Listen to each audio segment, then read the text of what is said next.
පණුවල කියන්නේ සාමාන්‍යයෙන් ගෙවත්තක ඉබේ වැවෙන අල වර්ගයක් වගේ. මේ පේනවා නේද කොලේ. මේ විදිහ මේ ඇන්තූරියම් කොලේ හැඩයක තියෙන පණුවල කියන එක.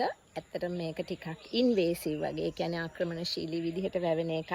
පාත්තිවල හරියට වැවෙනවා මේ පොළවේ දැන් මෙතන වැවෙනවා. ඒ වගේ හැම තැනම මේ හැම තැනම වැවෙනවා පණුවල.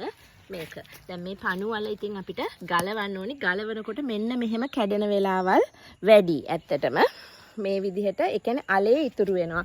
දැන් මේ අලෙත් එක්කම ගලවපු එකක් තමයි මේ තියෙන්නේ. මේක ඉතින් අපිට තියන්න පුළුවන් තැන්වල. ඒ කියන්නේ අපේ සාමාන්‍ය ගොඩක් වෙලාවට වන පැල ඇටි වීඩ්ස් කියලා ඇග්‍රිකල්චර් වලදී කියන්නේ ඒවා ගලවන්නේ අනිත් වගාවලට හානියක් වෙනකොට. ඉතින් මට එහෙම වෙන අවස්ථාවල් තියෙනවා. දැන් මෙතන මේක තියන්න බෑ. ඉතින් ඒක මං ගලවන්න ඕනේ. හැබැයි ඉතින් ඒ ගලවනකොට අලේ ආවේ නැහැ අතට.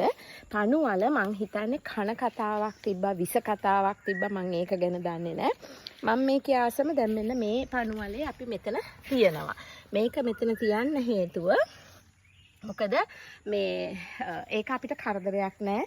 අර උළු කැටෙන් එළියේ පාරේනේ තියෙන්නේ. ලස්සන තද මරූන් පාට මලක් එනවා, ඇන්තූරියම් මලක් වගේ. හරි ලස්සනයි ඒක.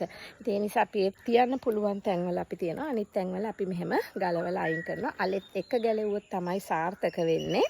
මේ තමයි පණුවල. ඇත්තට මම මේක කරන්න හේතුව එක්කෙනෙක් කියලා තිබ්බා මගේ කලින් පෝස්ට් එකකට පණුවල ගැනත් වීඩියෝ එකක් කරන්න කියලා. මේ බලන්න හරි ලස්සන හැඩයක් තියෙන කොලයක් තියෙන ඇන්තූරියම් වගේ අල පවුලේ ගහක්.